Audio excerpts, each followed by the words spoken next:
Hey everyone, welcome back to the It's a Mind Game podcast. My name is Jade, and today I have with me Danielle, who is a 24-year-old self-development junkie. She has overcome hypothalamic amenorrhea, loves being outdoors, spending time with her partner, friends, and family, and is the mum to a fabulous fur baby. Currently, Danielle works full-time with the NDIS. However, her passion lies in life and mindset coaching, which she is currently operating outside of her NDIS hours. Danielle loves to empower women to break past limiting beliefs, rewrite their narrative, reclaim their power, and establish healthy habits. She truly believes we all have the answers within, and as a result, loves to work with women who are ready to make changes and return home to themselves. Welcome, Danielle. Hello, thank you so much for having me. I'm very excited to have you on. I feel like we've got so much in common between the HA stories, and then obviously you've got a passion for mindset coaching, which I love. Yeah. Let's actually know one question first. What kind of dog do you have? So she's a little bit of a mixture of everything, but we're going to go with Cooley. So like Border Collie Kelpie. She's like dappled. She's beautiful color. She's got one blue eye and one brown eye. And I'm very biased. I think she's so stunning. I bet she's beautiful. I love dogs. Unfortunately we lost our dog just before Cosima was born. And then we're like, oh, we'll hold off until she's a little bit older to like enjoy having a puppy. But yeah, every time someone's got their dog with them or they're talking about their dog, I'm like, oh, like I'm that crazy dog person. They're just the best. It's a good conversation starter or like a little icebreaker, like whether you're out on a walk or something, it's always like, oh, what's your dog's name? It's Yes, like, yeah, cool. absolutely. But you notice how it makes people feel a little bit awkward too. They're like, yeah, that's right. It's like I always have to give them permission, like you can touch her, it's okay as well. Like, people always like, do I touch? Do I not touch? I'm like, yeah, it's all right. That's all right. She's super friendly. Yeah, absolutely. All right. Now, why don't we kick things off? Do you want to share with us a little bit about your HA story, how it eventuated, what the cause was? Did you even know what HA was? And how did you get to where you are now? Yeah, absolutely. So I feel like the first part of my story is slightly different to the usual. Like I was, however, I do preface I was on the pill for a period of time, which I know a lot of fellow HAs have had that as well. But in 2017, I would say that I was suffering a little bit of body dysmorphia. And at that time, I didn't realize it. Looking back now, I can probably see that. But I made a very spontaneous decision within like literally a couple months to get breast implants, right? So I got these breast implants done. It was like, this is going to really work my confidence. I'm going to feel like a woman. This is what I wanted. And then within 3 months, my health started to dramatically decline. So at this time, it wasn't linked to the my implants, but I was starting to get really, really sick. So I had things like acid reflux. I had really poor gut health. I was vomiting after eating food all the time. I had been to like several specialists, doctors to really just be told like, look, you've maybe got IBS. I think you need antidepressants. Like you should go see a psychologist, because it was more about like, is it your mind? Like rather than are you actually sick? And it started to be a bit of a draining process. In all honesty, I was really sick. Like it got to a point where I couldn't walk up my back stairs at home. Like my quality of life was significantly decreasing. And I had gone through so many doctors and specialists and things like that. So at this point, I had then I literally had spent so much money, but then I had decided to go see an integrated doctor. So to me, like they're a more specialized doctor. They look more about the natural side of things, not necessarily textbook. So it's quite in depth in the amount of tests that they cover and things like that. So I went through a series of tests that I didn't even know existed, spent lots of money. I ended up being on over 40 tablets a day. Wow. So I was literally carrying around like meal prep, because I had a list of good and bad foods. So these were bad foods, these were good foods. And trust me, the good foods were like half of an A4 size paper. So there was like everything was bad. Dairy was bad, gluten was bad. Like, and is that because they thought you were reacting to everything, so they sort of did an elimination diet? Yeah, absolutely. Yep. So it was like my gut health had been like riddled with illnesses. So I had like things like leaky gut, SIBO. I had heavy toxicity, like toxins in my body. I had heavy metals. I had copper in my body. I had all these things I never even heard of, like chronic fatigue. all of these things. And they're like, you know what, these are the best foods that are going to heal you during this time, and all of these tablets. But with a really little diet of food, it means very little intake. So carbs were not a good thing. Like everything was stripped. Especially like because SIBO, isn't it? You've got to strip out all carbohydrates. Yes. For, is it 6 to 8 weeks, the protocol? And then slowly add back in because you've got to starve the bacteria. That's right. Exactly. So right. It's a pretty aggressive protocol. Yeah. And that was the process at the time, right? That's what I was told. Hey, this is what you've got to do. This is what's going to heal you. But that protocol had ended up going for months. So like what should have been weeks was then months. So I had then, you know, got to a place where I'm like, I'm not getting any better. I'm losing weight. At this time, the doctor's like, get off the pill. Like it's the worst thing that you can be on. So I had got off the pill at that time, but I wasn't getting any better. And I'm like, what is going on with me? Like, you know, this protocol was for me to get better, because it was like, here's your protocol for 1 to 4 weeks and 4 to 8 weeks and then 8 to 12 weeks. Like it was all mapped out for me, but nothing was healing. And it had been months and months and months. And I'm like, I don't know what's going on. And one day I just really sat with myself and I wrote down so much stuff. And I'm like, where did this all come from? And I personally linked it back to like, well, it's all gone downhill since I got my implants, right? So I done some more research. I looked around. I found a page of over thousands of women over the world that had breast implants, and they're having like reactions to them. And I had gone and seen specialists. The surgeon that put it in, he pretty much told me I was stupid. Like, go away. What are you talking about? Yes, it's not a recognized condition. No, it's very prominent. Yeah. And I'm like, there's something itching inside of me, hey, like this something is wrong. Like something's not right. And at this stage, I was still working with the integrated doctor, but I had also been, what's the right word for it? Medical negligence is probably the right word. He had kept me on particular medication that had completely destroyed my body. I should have come off it at a certain time, but I didn't. But again, you're in a very vulnerable spot. So you're not sitting there questioning sort of, are you sure? What do you want to do next? It's very much like, just fix me. Any advice you give me, I'll do it. I'll eat next to nothing. I'll take all the pills. Just make me better. Yeah, that's right. And anyone looking from the outside in was like, this girl's crazy. Like she's carrying around bloody eskies full of food and tablets. And, you know, I'd go to my partner's parents' house and I would have my little Tupperware of like the food that I would eat. And, you know, at this point in quality of life was gone. Like I was not happy. My hair was falling out. My nails were brittle. I didn't have a period. So I always valued having a period. I always knew that that was a vital function for the human body. But when all of this was going on, it's kind of like that got suppressed and it was like, that's not important. I've got too many other things to deal with. Can I just ask, did your period come back when you got off the pill, or it was MIA from the time? Okay. MIA. And then he had said, you got post-pill amenorrhea. So I'm like, which it's common. It's fine. Wait it out. Yeah. Absolutely. But like you said, there's so much going on that it's like, oh, my period, I'll deal with you later. Yeah, absolutely. So yeah, so that was the journey of that, like really unwell. Then I got to a point where I'm like, this is not right. Did my own research, found out that this was, you know, I thought it was my breast implants, and I'm like, it's a gamble. I get them done in 10 years from now again, or replaced, or I just get them out now and just see what happens. And I really had to find that trust within myself to be like, you know what, I'm just going to get it done. And found a surgeon that was really on my side. He's like, he could see both sides of it. He's like, it could not make you better, but it could definitely make you better. So he was really on board with me. And I was actually his first explaining you know, surgery, that he now sits on the board for breast implant illness, because he could see the impact that it did to me, and he'd done his research before he did my surgery. So it was really nice to have someone on my team, because everyone else kind of thought I was crazy. But I got my surgery, got him out within 24 hours. Literally, my life had changed. Like my eyes were white. My hair started growing stronger. I could stomach food I couldn't eat like 3 weeks ago. Like just life changed. But the same issue came up for me, the reason why I wanted to get breast implants. So it wasn't really linear from there onwards. And this is where it probably ended up stemming. Like I could see benefits, but I could also see that how was I going to find peace with food when so much of it was so bad to me? It was programmed into me. I had alarms when to eat. I had meal ideas to eat. I had a list of, you know, grocery shops. This guy pretty much gave me everything that he told me what I had to eat. So it was this good and bad kind of perception on food.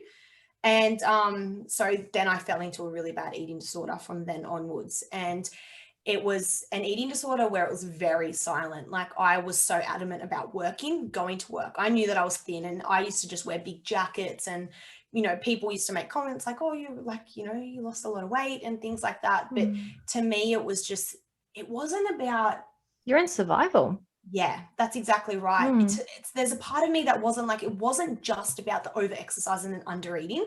It was about, if I get better, no one will love me, because everyone loved me and cared for me when I was sick, right? So what's my life outside of being sick? My whole family was there by my side. Like, it was just this limiting belief that really blocked me. And there was a period of time where, people were like, professionals were like, you're gonna have to rein it back a bit. You're gonna have to stop exercising so much. You might have to eat a bit more. And I went into the eating disorder clinic, and I got the help with the psychologist and things like that. And that's where I really noticed HA, from the eating disorder onwards, because I'm like, okay, what's going on? It's been like a year. It's nearly been a year and a half since my surgery. Why have I not got my period back? Mm-hmm. And that became the biggest concern. And that was the reason I reached out for help after for my eating disorder, was because I was like, my body's not doing what it's meant to be doing. I'm not having a bleed.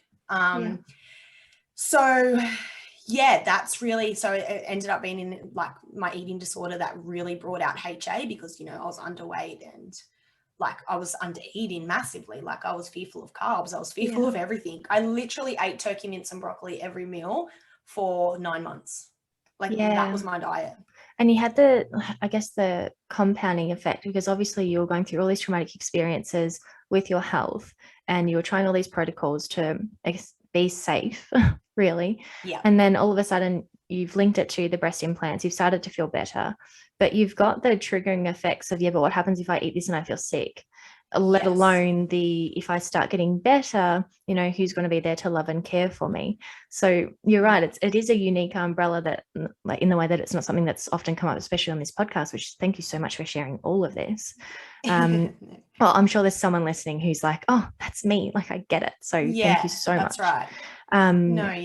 And then all of a sudden it's gone, oh, well, now I need to break through all of these food rules that were imposed on you to save you.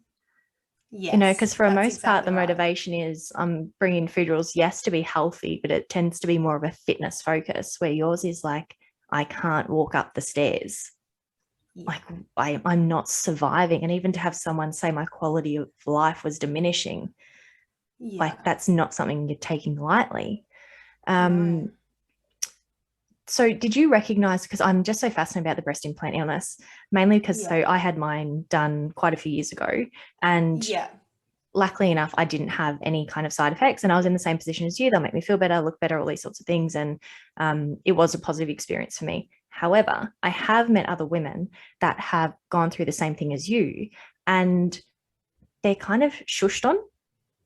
It's like they've been sick, they've had the implants taken out, and then they feel better. And if they try and bring it to the forefront of conversation, people don't respect what they've gone through. And I just find it puzzling that anyone can sit there and say, no, it won't be the implants.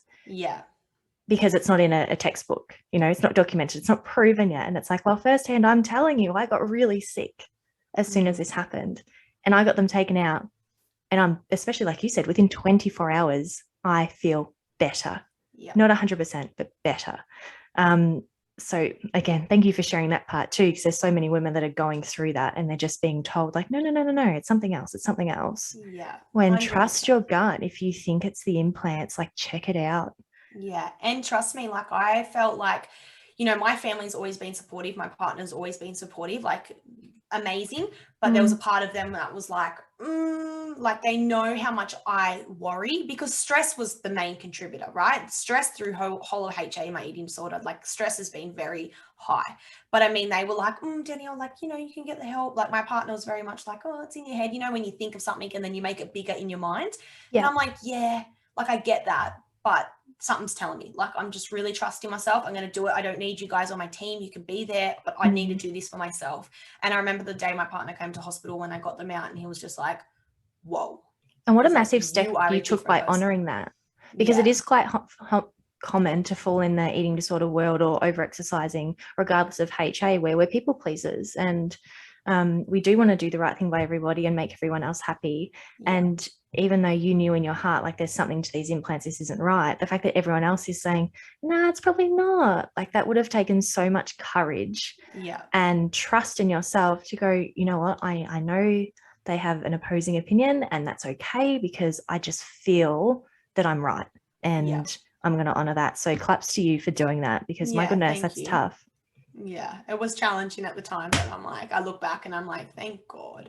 Like I listened to Yeah. myself. Like Well, I I just know just that so many trusted. people go, because when that's come up with other friends of mine, because I think you're the second, if not third person who's had theirs removed after a couple of months because they just got Yep. so sick out of nowhere, previously fine and healthy within a week of having them out. Like you can't argue that. Um, but there is so many people that sit there and go, yeah, but it's not recognized in a science document, or it's not in a textbook, or it's not and And I don't that's the know. hardest I thing. understand that, but Yeah. friends and family coming from that point in the way that, yeah, thousands of women have implants and they keep them for years and they're fine. Like, why you? And it's like, well, it is me. Yeah, that's exactly right. And like you have to, I feel like people, it's a whole thing of you don't know what you don't know, right? Like, if you've lived a certain way for so long and all of a sudden, like, there's so many symptoms. There's hundreds of symptoms that you can have from it. It could be anything from having a rash over your body to being intolerant to some foods. And if you've had that for such a long period of time, it's easy just to mark that as an identity. Like, hey, I've been like that for ages. Like, it might not be my implants. But I mean, when you really do the work and you have a look at like links between it, it could be, but it could not be. It's just Yes. trusting Which is yourself where and it's so knowing. tricky to make that call. Yeah, Yeah. absolutely, because it's not an easy decision to make, and it's not a easy surgery, or it's not, it's a massive adjustment. It's a massive adjustment, but I wouldn't have changed anything for the world. Like I love the way that I look now, but I love the way that I look now because I love the way that I feel now, because it didn't give me quality of life having them, but having them out, I'm like, yes, I'm the old Danielle before I got them in. It was like a shutdown reboot. Yeah, it was. Yeah. Now, I guess moving forward to the eating disorder side of things, because we're just saying how you sort of had the trauma attached to, I need to eat this way to survive, because you were mentioning quality of life just was diminishing. But as a result of eating next to nothing in regards to food groups, like you said, mince and broccoli, your gut microbiome would have done backflips. So suddenly introducing any kind of food, regardless of whether you had the capacity to digest it or not, would have caused you to feel bloating, some level of discomfort, reflux, heartburn, all of those fantastic side effects. How did you go with adding in food? Did you get guidance? You said you saw someone for your eating disorder, like a psychologist. Did you find they needed to work with you, I guess, on sort of exposure therapy to get your confidence up to even try to introduce these foods, given what had happened? Yeah. So the hardest and most challenging thing was for me is like there was so many fear foods, right? And I needed the therapy to try these fear foods. But what I also needed was the medical help to bring in new food groups into my diet, because there was a point where I couldn't even eat carrots, right? So we had to bring it straight back to basics. Like this week, bring in zucchini. If it sits well, then leave a little bit of zucchini, add in carrot. Like that's how intense it was. Okay, you've tried this. Now bring in some meat. Now try this. And then if something triggers you, you go back to the start. And that's how bad my gut was riddled with illnesses. So I really worked around bringing in foods. First, it started with like steaming. I couldn't bake anything or I couldn't fry anything. So steamed and then fried and then baked, and then finally got to a place where I could have things like rice and bread, which anyone in an eating disorder, like that's sometimes the biggest fear. And that's what my psychologist really wanted to work on me with. So once I could get to that stage medically and got the clearance from a doctor, we were then working on, okay, let's do that kind of therapy where it's like this week we're going to try bread and we're going to journal about it. How did you feel before it? How did you feel after it? Like what were your thoughts? And then really weaning in food that I thought was bad because the doctor had told me this is on your bad list. Yeah. And I guess that's where the reflection and the mindset side of things is so important, because once you can attach where your fear is coming from, it's much easier to get rid of it. But when we're sitting there with no awareness, it's sort of like, no, I'm just in fear. And it's like, well, when you're just in fear, it's really hard to tackle. It feels bigger than you. But if you can identify, no, I'm afraid of this because the doctor said this, and then this happened to me, you almost need to like reteach yourself that, okay, in that moment, I acted appropriately, but I'm not living that life now. Things are different and I'm safe to do this. Did you find that you were constantly having conversations with yourself? Because I know that's one thing I preach all the time, that you might think you're crazy by doing it, but it's kind of the only way to uncrazy you. Yeah. is to be like, hey, we got this. Like, I know why you're feeling it. I understand. We did it together, but now this is different. This is why. This is how. And this Yeah. is how we're going to move forward. Yeah, absolutely. It was such a pivotal moment for me, is having those conversations internally, because a lot of the time, how much do we look for external validation? Like, it could have been like the psychologist telling me what the right thing to do, was the doctor, and the psychologist really taught me to bring it back home to myself. That's why I love that. It's like, listen to yourself, talk to yourself, how about, even if you feel like you're not listening to it, like, what is it saying, and put it on paper. And that was like, those conversations was such an like important part for recovery. And did you find once you verbalize those thoughts, because it's one thing to have the conversation in your mind, because that definitely helps. But if you can talk to, say, a third party who doesn't have judgment, who isn't going to tell you you're right or you're wrong for thinking the way you're thinking, it's like it de-escalates the emotions attached, whether it be super excited or terrified. Just by saying it out loud, it's like, all right, I reduced it by 20% by just sorting it out with myself in my head. Now I'm verbalizing it, it's reduced 20%. Now I'm going to write it down again, it's reduced. Then I'm going to talk about it again. Then I'm going to talk about it to myself. And then suddenly the power's gone.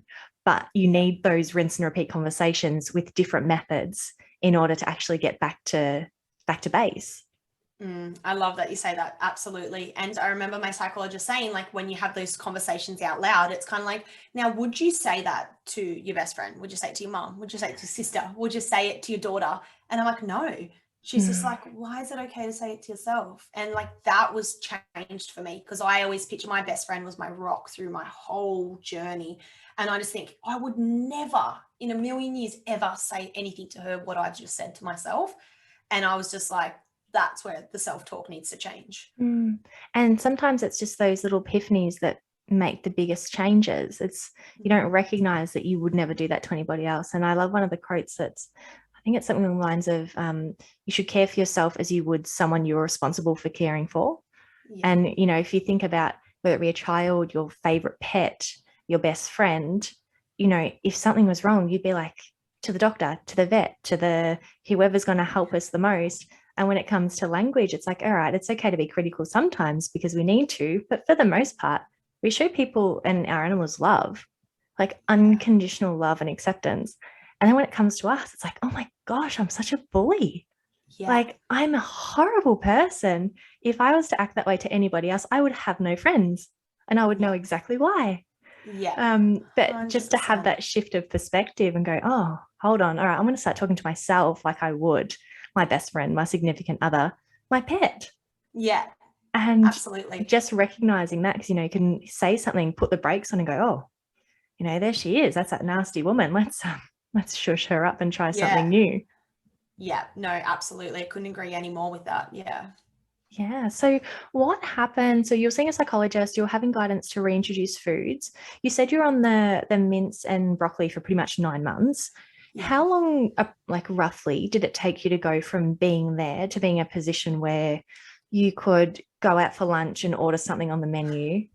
Because like there's a big difference between you cooking your own food with oil you trust and versus, all right, maybe we'll break it down. How, timeline wise, I guess, going from where you were to at least being able to have dinner at your parents' place or your partner's place, to good being able to go to a restaurant, because I guess they're such big leaps and bounds, like physically and emotionally.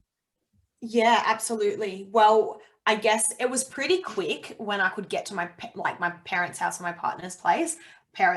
Mum really knew what was going on. She really understood. I think my biggest fear going back to foods was then dairy and gluten, and I really wanted to avoid them. So it was making meals that was, that enabled me to eat them, and they were foods that I was comfortable with, but kind of together. So it was quite easy going back into that, because I kind of got to the point where I was just like, okay, this needs to change, because like my partner and I had just moved to house, and all of us like moved into our house and things like that. And all of a sudden he was just eating this bland diet.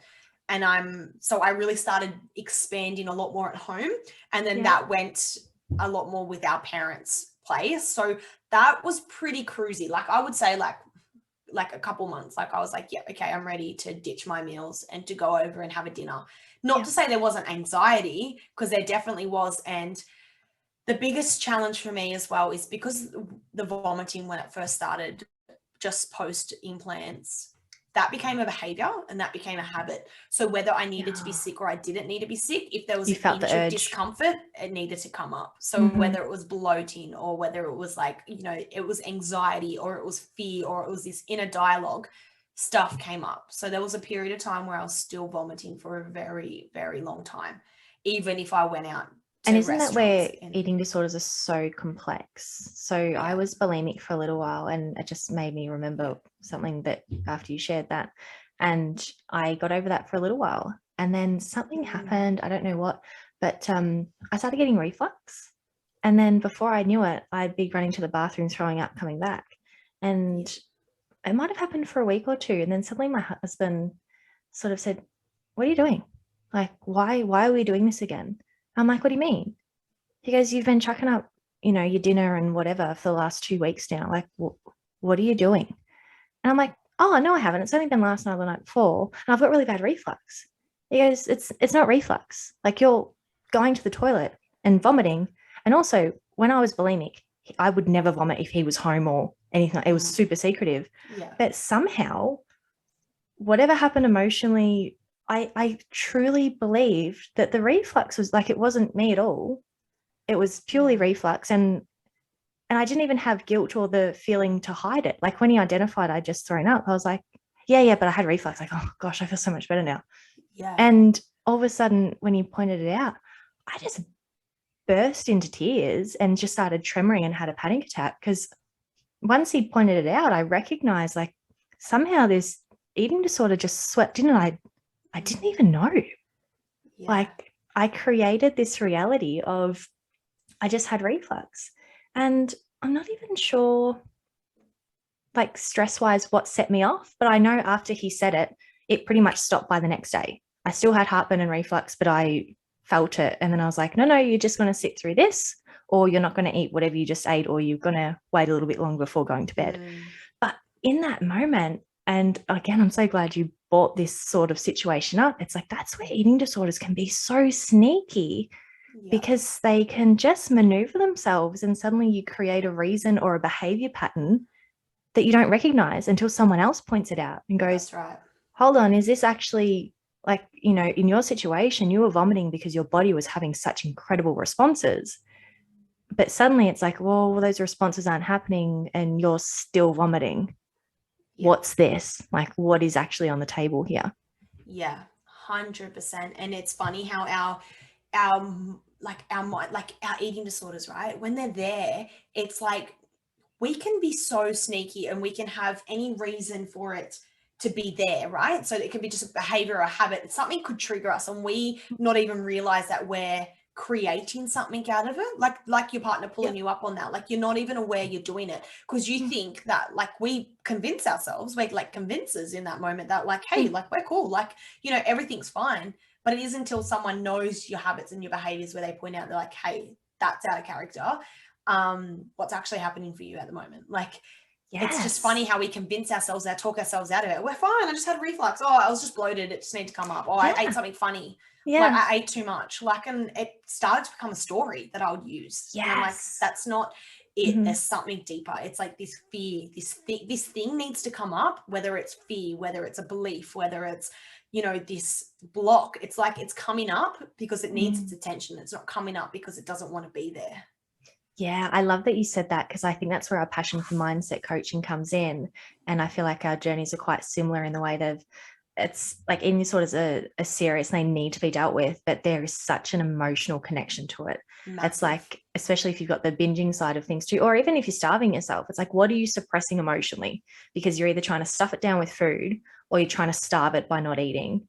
And that's what we do with food. We binge or we starve. And then all of a sudden, that's where the purging comes into it too. It's like, oh my gosh, I need a release. I just need to release. And it's like, all right, well, you've released the food, but what really needs releasing? And what, you know, we need to do an audit on our emotional state, on our relationships, on our work life, on our self-image, our identity for that matter. Because unless you identify all those things, it's like, all right, you might be able to sort of stop like put a resistance on those behaviors, but you always want to have the thought of it. So you're not really over it. do you feel that even with like the eating disorder side of things, definitely awareness is one of those things that gets you through, and obviously the willpower to go, I'm breaking this chain today. I'm not honoring this behavior. I'm saying no. Mm-hmm. But do you find the skills that you learn during, I guess, the hardcore part of eating disorders is something that you just learn to implement on a day-to-day life? Like, I haven't had my eating disorder like mind for quite some time, but I still do catch myself sometimes, like let's say I have eaten a little bit much, where my brain kind of still ticks to things, and I just very organically shush, like I'm not entertaining that idea. And it's very natural for me now. It's sort of this little demon that's still there, but it's just so tiny that it's very easy for me to squash in a heartbeat and think nothing of it, move on. But when you're in the big part of ED, it's more like this crazy monster that you're trying to slay. Do you find that some of your eating disorder behaviors or thought processes just sneak in from time to time, and that some of the skills that you learnt in the past you still use daily, weekly, monthly to just strengthen the person you really want to be? Yeah, absolutely. There's a part of me that doesn't think an eating disorder ever goes. I feel like it is a part of us, but I feel like we then now have the control over how much it controls us. Like, I would not now ever go back into an eating disorder tendencies, because I feel like I have the skills and tools, like you said, that I implement in times that it kind of sneaks up a little bit, but I never allow it to take too much control over me, because I now have the skills to be able to kind of, okay, like, I acknowledge you're there. Thank you for serving your purpose. I know you were trying to keep me safe, but I'm choosing not to listen to you today. Like, you're not empowering me in any way. And then just allowing it to just go and, not give it the attention it wants. I'm smiling purely because the way you talk to yourself is how I talk to myself. And it's at the start, it feels so weird and difficult to do. But once you practice it, it really is like how you and I are having a conversation right now. It's like something pops up, you acknowledge its presence, you tell it, it's either serving you or it's not. And then you either keep it or you dismiss it. And once you sort of get the training wheels off and you implement those processes, like, it just rolled off your tongue then. You're like, this is how I talk to myself. This is what I do. And as a result of that, you're empowered around food. You've recovered from your eating disorders. And I guess that obviously led to you recovering your period. How long did it take, I guess, you've gone through all this gut health issues, you've had the implants taken out, you're introducing foods, you're working on your mindset. Did you start exercising before you got your period back, or did you, because obviously, exercise is a stress relief for so many of us. And there's that balance between, all right, I need to do a little bit to just stay sane, whether that's walking, yoga, whatever exercise you choose to do, versus, oh, but my body's been, especially because you went through so much, like you had 2 surgical procedures, implants in, implants out, as well as everything else, your body's stressed. Did you still choose to do some level of movement when you started feeling better, or did you just go, I'm just going to ride this one out and chill? Yeah. So after I got my implants out, my recovery was pretty quick. So I was pretty quick to getting back to exercising. So that's something I really loved as a stress release. I was an elite soccer player for many years. So it's always been a part of my quote unquote identity. I don't know life outside of exercise. So that's what I would tell myself, right? So that was something that I really focused on a lot, was movement. And you said it perfectly, in the sense of my body was just under so much stress medically, with everything. So I didn't understand too much around the extent of the stress was having on my body. So I just tried to move through it. I got to a point where I was after Explant, I was doing high intensity workouts, but when it came to my conscious mind around HA, I did try and rein it back a lot. So it was less running. I wasn't always a big runner, but I mean, HIIT workouts and like strength and conditioning kind of stuff. And I really started to rein it back to like walks, but then my walks would be like 8Ks on an empty stomach. And then, still moving, like as in like weights and things like that. So movement still ended up being a massive part of it, but I don't feel like it was my biggest control. I think what I did love about the exercise was that was the one thing I could control, if that makes sense. Like, yeah, I absolutely. could do that. That was that was in my control. You could predict how it was going to turn out, how long it was going to go for, how you'd feel before, afterwards. Yeah, absolutely. And I guess after everything you'd gone through, where you were in a place where everything was so unpredictable. It's like, at least I know how my body and mind is going to feel Yeah, by doing absolutely. this. So when Yeah. you did get your period back, what was your training like? What, because you mentioned the 8K walks and fasted, were you still doing the Yeah. fasted walks? Because No. obviously everyone's journey is different, but for the Yeah. most part, fueling all day is key and low heart rate is key. It's key. I guess the 4 weeks before your cycle, maybe, what did exercise and nutrition look like for you? Well, I didn't really have so I feel like I'm just going to rewind just slightly. So I was exercising a lot, right? And I still didn't get a period for a very long time. So I feel like there's two yeses in your HA recovery. It's like, yeah, I'm consciously aware. And then the other one's like, yes, I'm ready to make changes. And I feel like for a very long period of time, it was like, I'm consciously aware. I'll rein it back a little bit. I'll start, not doing as high intensity. I'll start eating a lot more because, I want to lift weights and I want to gain muscle. So, if I eat more, it was weighing each other out. It wasn't doing what I needed to do for HA, right? Yeah. So for a long period of time, that just kind of was up in the air. I was just dabbling in that. And I remember getting to a point in exercising where all I could think about was how much I was sacrificing my health, not having my period. And it got to a point that day, I was like, because my coach was aware that I didn't have a period and things like that. And I said, I need to put my gym membership on hold. Like, I think this is sacrificing me. And so I stopped doing that. I still started walking a lot. But then I got to a stage where I was just like, I think I discovered the HA Society. So Danny Sheriff at this stage. Yes. And she was kind of helping me through that a lot. And I got to a stage where I was just like, nah, if I'm going to go for an 8K walk, I've got to do it after work, or I've got to do it after I've eaten breakfast. So I started to just wean things in slightly and slightly and slightly. So it was not a very big process. I dabbled in things for a little bit, but I was all in, and I was all in, and 6 months later I got my period. Yes. And that's such an important part of the process, though. It's like you need to take steps that you feel empowered to do. Yeah. And I'm a massive advocate for that. And some women can turn around and go, I'm just only going to walk, I'm going to eat all day long. And like, I'm so happy to do that. There's no fear, there's no resistance. And I'll get my period back when I get my period back. But then you've got other women where, it's like, I'm going to be half in, where I'll reduce my training, I'll eat more, but that's it. I draw the line there. And they do that for a little bit. And then it's like, oh, but I really want my period back. Things aren't working. I'm going to dial down the exercise a little bit more. Or I'm going to, like you said, I'm going to eat breakfast before I go for my walk. I'm not going to walk fasted.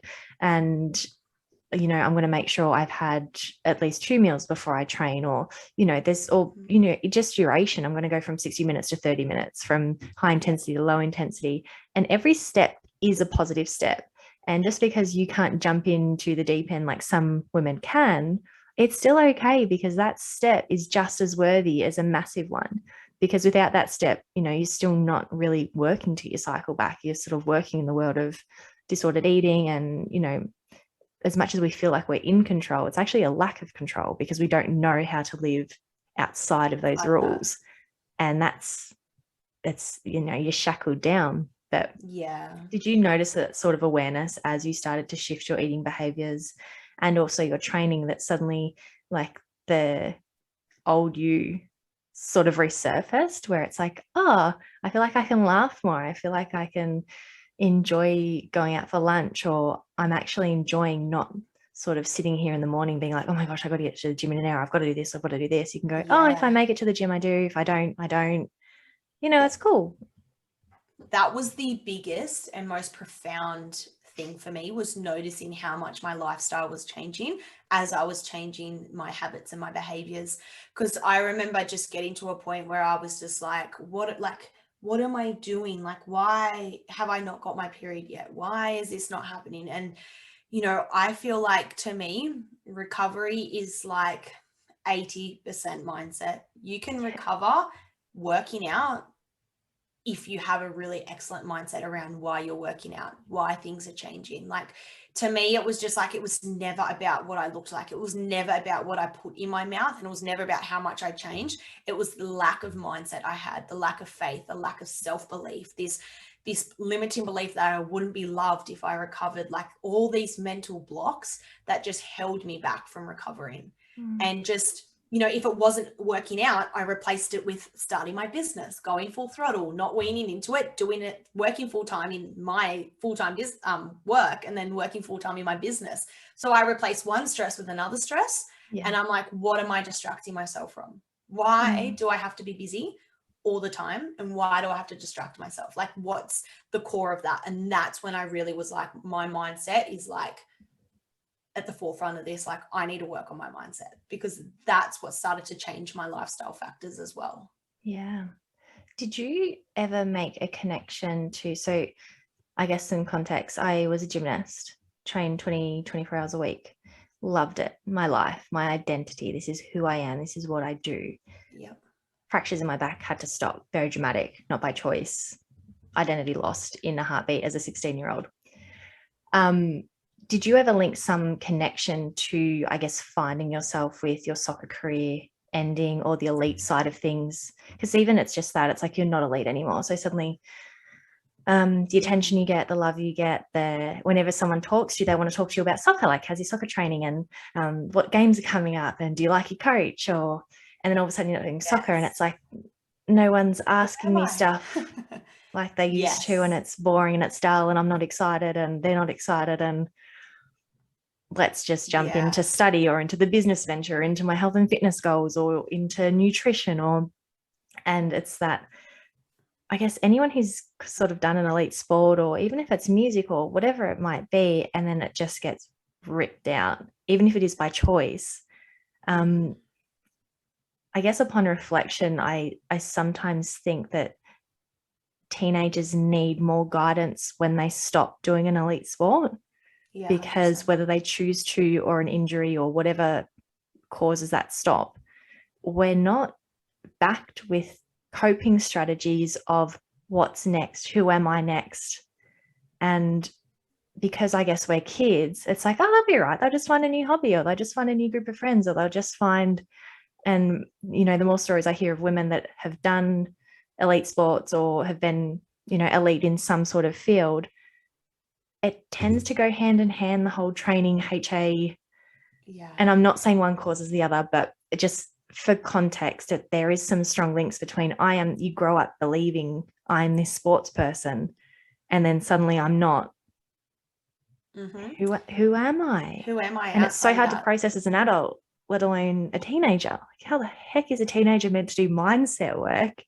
Yeah. We're not reading, I guess we had magazines and stuff like that. I'm a little bit older than you, but social media, you might stumble across it by chance, but for the most part, I didn't have that when I stopped sport. What was it like for you when you stopped soccer? Did you link anything back, or it was a pretty cruisy? No, look, soccer journey was a bit of a funny one, which now linking back to it, like being on the pill and things like that, I suffered a lot of injuries. So I would be on the pill why I suffered these injuries. So I had stress fractures all through my legs, and they pretty much said, like, if these braces don't work, we have to snap your legs and rebuild them. That's how we have to do it. Linking it back, I'm like, now my bones weren't at the capacity they needed to be when I was a young teenager, going into adolescence. So my journey of soccer didn't end the way that I wanted it to end. It was kind of forcefully end, because like I had this injury, and that was a big part of me. Like, me and my dad are like best friends. It was like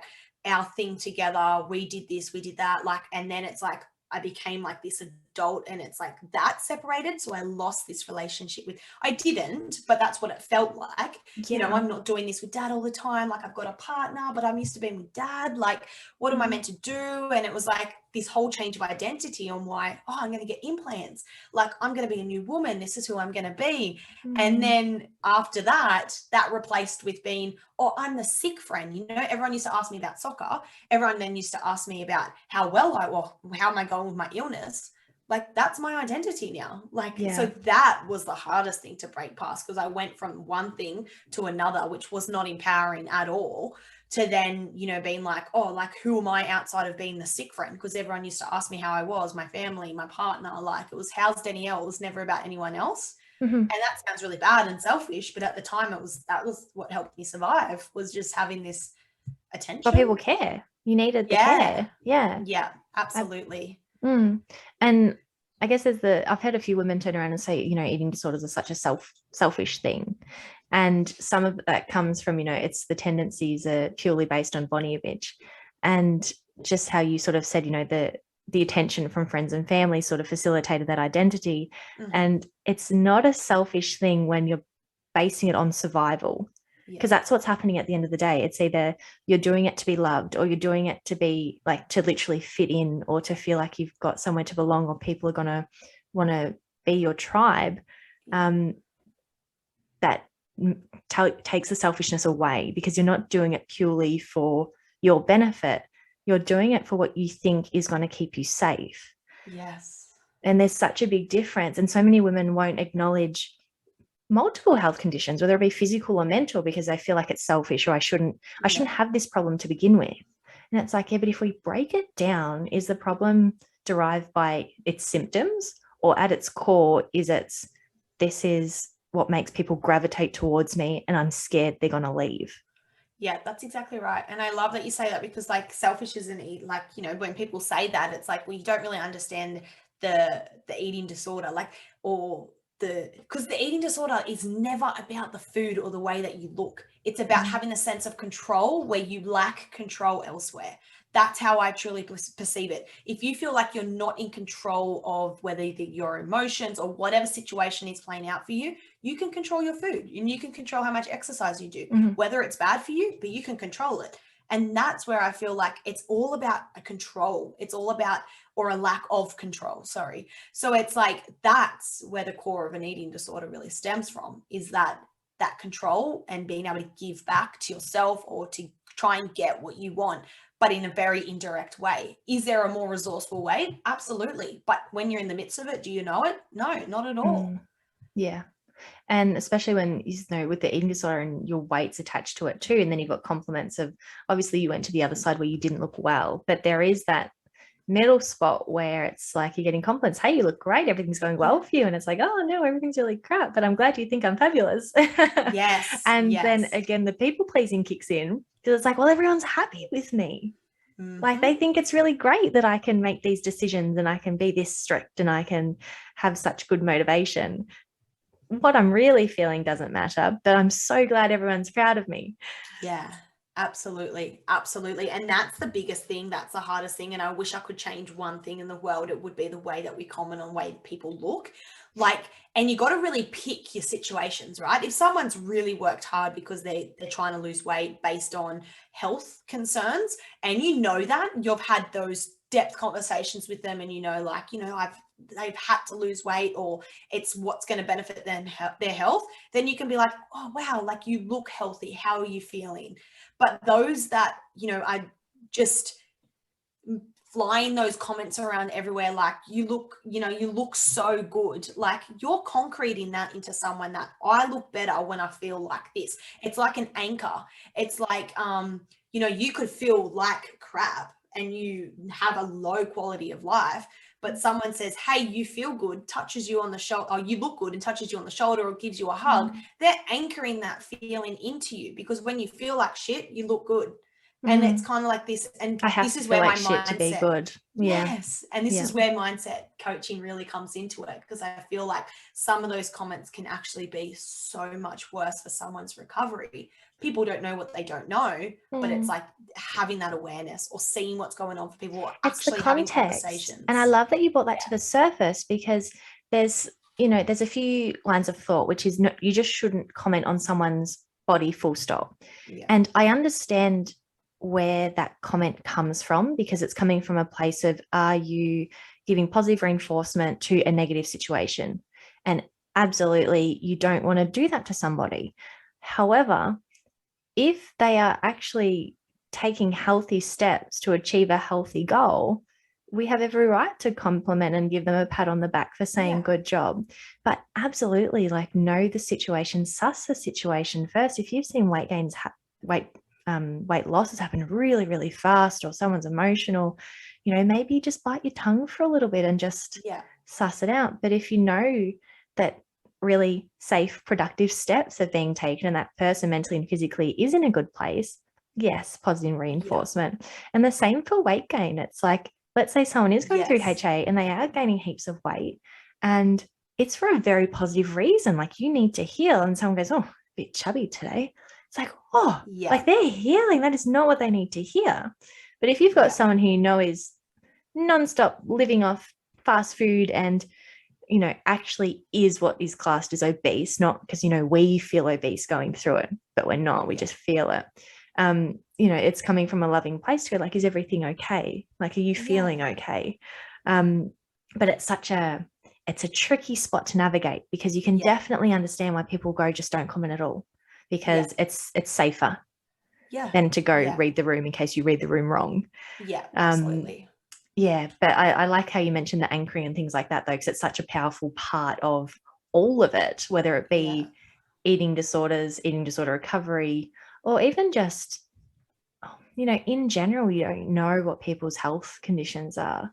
And no, I'm glad you brought that up. So important. Putting it in context for people, like, you know, make these comments knowing that you know deeply what's going on for that person. Don't make these comments as a way that you think you're making them feel better or you're finding them a solution, because, you know, these comments can be really, really sabotaging to some people. Like, even, you know, I got to a stage where people were like, oh my God, you're so thin, put on weight, just go eat a cake.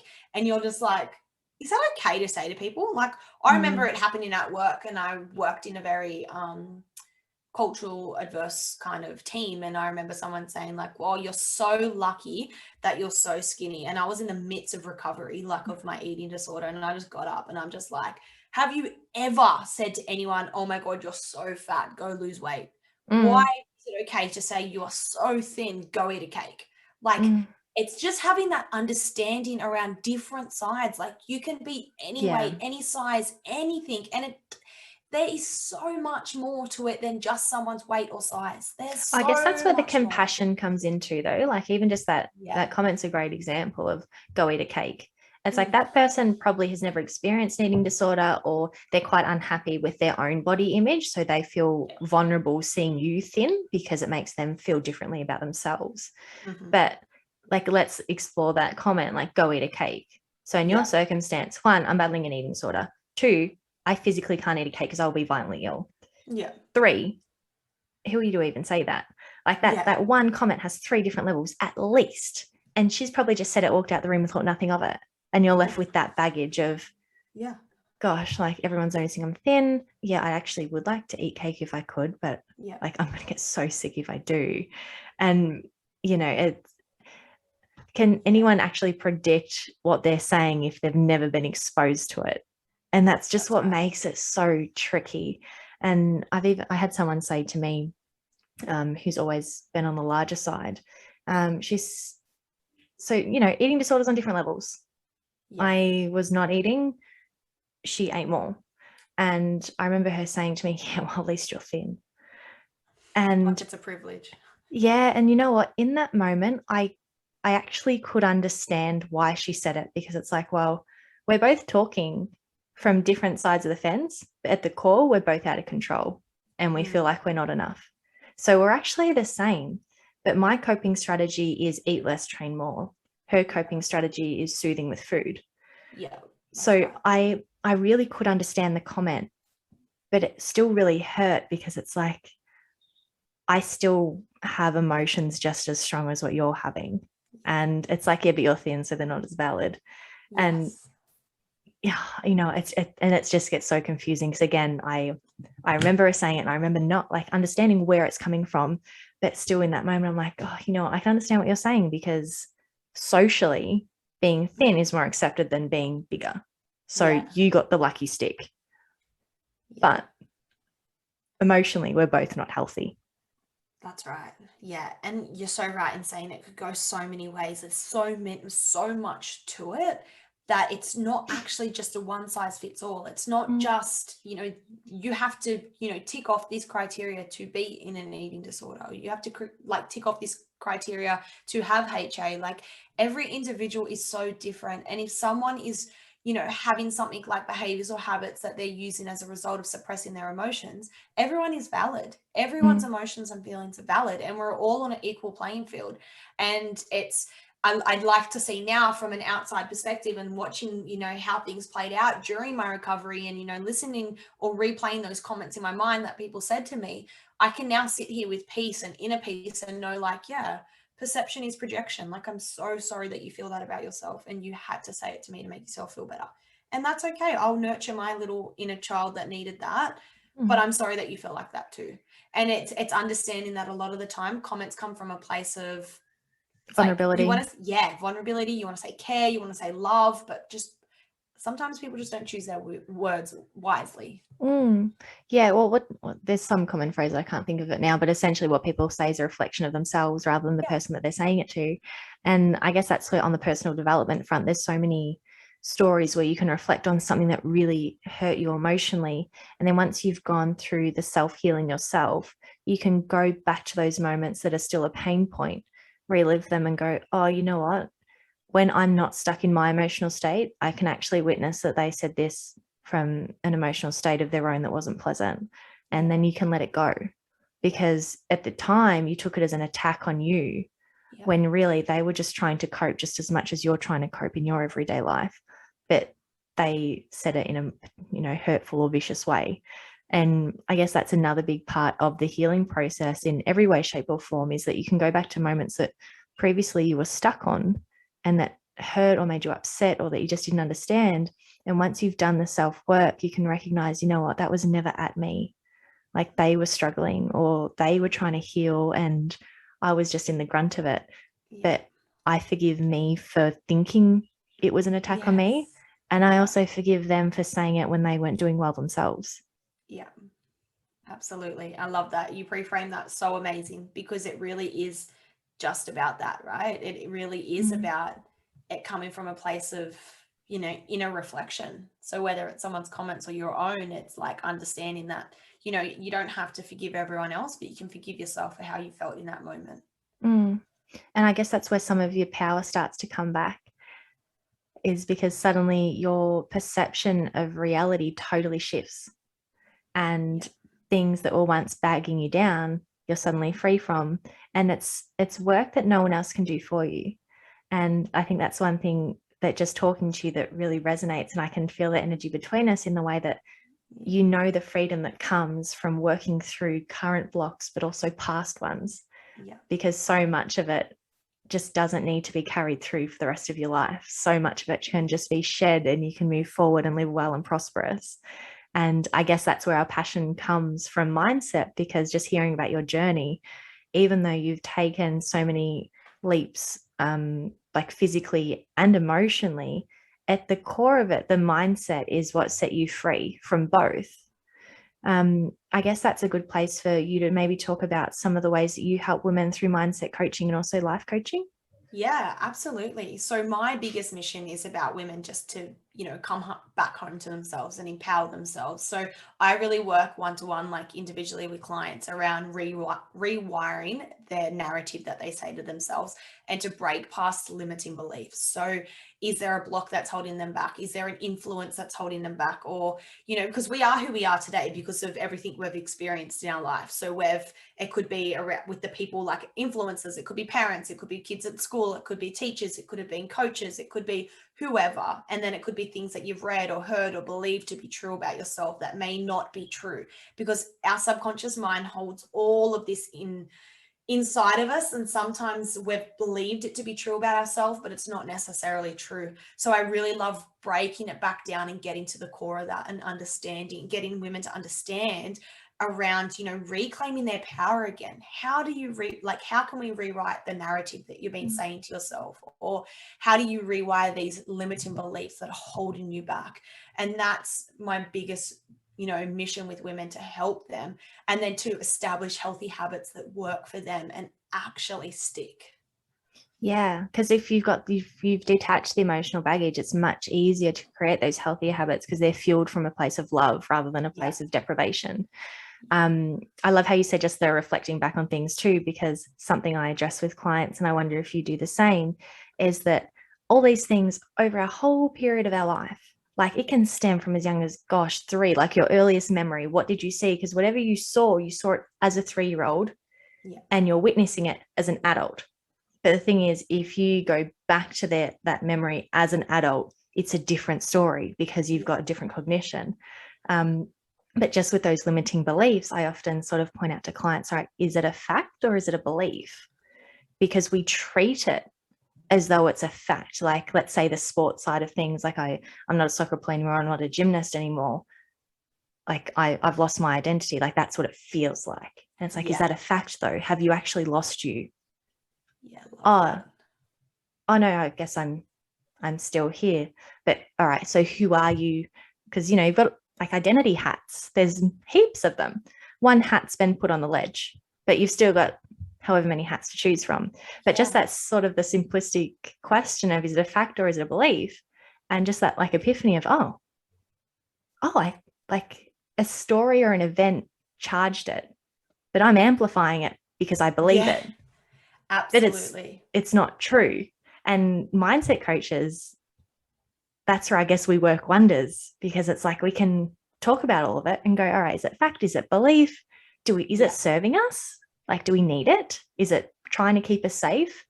And is that safety working well, or do we need to redirect it a little bit? 100%. And that's like, like you always know about your flight or fight response in the sense of exercise, right? But the same thing happens in your mindset, right? So our subconscious mind, 96% of our day is programmed subconsciously. So the thoughts that you had yesterday, you're going to have today, and you're going to have tomorrow, unless you break past those beliefs that you're saying to yourself. So a lot of the time, your thoughts are just keeping you safe, but safe equals stuck. And a lot of the time, stuck is what stops you from growing, stops you from evolving. So it's like, so these beliefs that you have about yourself, you perceive them to be true, and you're choosing to believe them because they keep you safe, and the outcome that you're going to get, all the thoughts that you have, because it's just something that you're programmed to do. But what if we take a step outside of that and we get outside your comfort zone and we have a look at, are these beliefs actually true and are they not true, right? Like you said as well.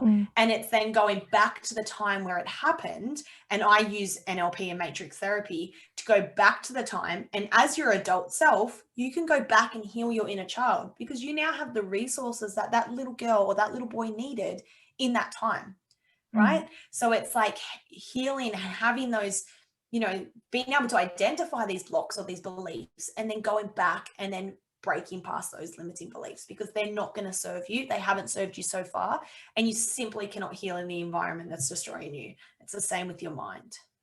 I was wondering if you had done NLP, because you mentioned anchors earlier, and I'm like, that's an NLP concept. It is. So you're trained in NLP, which is a fabulous modality. I haven't heard of matrix though. Could you tell us what that is? So matrix therapy is really about rewiring the subconscious mind, very similar to NLP, but it's just a different technique used. So it's really NLP is really understanding thoughts, feelings, and emotions, and how your language is like what you think is your language, and then the way you act and you behave. But matrix therapy is like a technique where it gets into your subconscious mind. So you would say, if I'm doing this process with a client, they would kind of be in a bit of trance, or they would be in a really nice relaxed position, their eyes would be closed, and we would be talking directly to their subconscious mind. So this can be it's not challenging, because it actually, things just come up. But a lot of the time when things just come up, we want to make judgment, but it's allowing things to come up without making judgments, and knowing that sometimes your subconscious mind just creates metaphors for what it wants you to know. So whether it's true or it's not true, it's however you take it, but really talking to the subconscious mind a lot more. And it is such a profound process, that I absolutely love working with my clients. And what comes up in those times, they just come out and they're like, whoa. And it's like, well, you seen that, like you were there, like, do you know what I mean? Like, because there's so much stuff deep seated that I guess, has been coded in so, I'm going to say beautifully, that it's seamless. We don't know that it's there, but it's consciously acting and helping us make decisions and judgment calls, and it affects our confidence. Like, can we be successful? Can we actually do this? Are we destined to be loved? And all the powerful stuff that makes up our joy and our happiness can be superseded in the back of our mind. But no, thank you for sharing the matrix for there, because I actually haven't heard of that myself. It sounds wonderful. So is NLP and the matrix therapy your two main modalities, as well as obviously drawing upon personal experience? And so life coaching, and then NLP and matrix therapy, and then hypnosis as well. Amazing. You've got heaps in the toolkit. And obviously the empathy that comes from your own personal journey as well, because I think that makes the biggest change to when you're working with clients, is that they know when you get it. That's And right. it's so different from, all right, yeah. textbook wise, training wise, I know that this is probably the best advice to give or the conversation to have. But Yeah. when someone feels it, like, you can tell. Yeah, that's right. And just knowing that someone's like, you know, you can, it's always about like keeping a professional boundary. But yesterday I had a real pinch me moment with like clients, and I'm just like, we were just so raw with each other. We're just so vulnerable. Like, I have a client that like fake tans on a Thursday, and we do our sessions together. Like, you know, one, she's baking in a fake tan, and I'm like, you want women that can connect. You want someone that hears you, right? You don't want someone that's like, I remember when I was getting help for myself, and I'm like, I don't want someone to tell me what to do, or I don't want someone to be better than me. I just want someone to get me, like, because I'm just vulnerable at this moment. I just want someone, you just want to be heard. And like, that's the beauty of coaching, is you can really draw upon your empathy, and you can really implement that and can listen, but you can then be really resourceful and can be really powerful with the techniques and tools that you use to be like, okay, like, it's less about the story and it's more about how are we going to get from where you are now to where you want to be. I guess that's an important point for anyone who's considering mindset coaching as well, is that we don't tell you what to do. No. We explore things that are holding you back, and we kind of look at the situation and what we can explore and implement to sort of set you free and move forwards. Because I think sometimes people might get the perception that mindset is we're telling you how to think, because I guess part of that is like, you're afraid of someone to tell you how to think. It's like, no, it's my mind. I'll think what I want to think. And it's like, right. That's where it's not, it's quite an open method to sort of working through roadblocks, because if you feel resistance, we're not going to sit there and say, no, force through that wall. No, it's more like, all right, you're feeling resistance. Fantastic. Let's explore that. Like why are you feeling it? What brings it to the surface more? How do we reduce it? And then by the end of it, how do we get rid of it? How do we dispower it? So I'm glad we cut, because mindset coaching, you know, you and I are both advocates for it by the sounds of things. Obviously we are mindset coaches, and I feel like I could talk to you for so long about this. I was just thinking that. I'm like, oh, keep talking. You're talking my language. This whole thing. So I would absolutely love to have you back on to sort of dig deeper into the whole mindset side of things, because it is a Pandora's box and it's fabulous. But also just to open people up to mindset coaching, because it's not as common as some of the other methods, but it's super powerful. And I guess what I'm getting into is, thank you so much for coming on and sharing all of your personal experience and your insights to mindset coaching and how it's helped you personally and how you now help your clients. If anyone's listened to this and gone, oh my gosh, I just want to work with Danielle, where do I find her? Where can they find you? They can find me predominantly on Instagram at the moment, still working on my website. So at Rising Higher Coaching. That's the best way to explore my offers and get in contact with me. Amazing. So I will put those links in the show notes so it's nice and easy to find. But yes, thank you again so much for just sharing everything and spending time with us today. And we will definitely see you again soon. Yes, thank you so much for having me. I really appreciate it.